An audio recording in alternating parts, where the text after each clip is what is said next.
وہ جانتا ہے صبر بڑے حوصلے کی باتیں ہیں، اسی لیے وہ دعا میں تمہارا دل تبھی لگاتا ہے جب قبولیت کا ارادہ کر لیتا ہے۔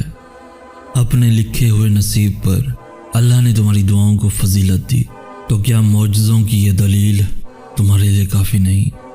نیند قربان کر کے جب روتی ہوئی آنکھیں اللہ کو مناتی ہیں نا، تب خواب حقیقت بن جاتے ہیں اور تدبیریں کن میں بدل جاتی ہیں۔ کچھ تو اللہ کی بھی رضا ہوگی، ورنہ دعائیں بے وجہ تو دل کا حصہ نہیں بنتی۔ جب اس نے کن کہنا ہوتا ہے تب وہ تمہیں بھی جائے نماز کے ساتھ لگائے رکھتا ہے۔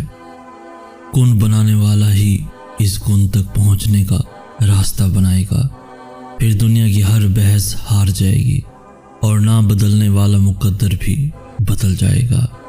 یہ اللہ نے ہی طے کرنا ہے کہ کب دینا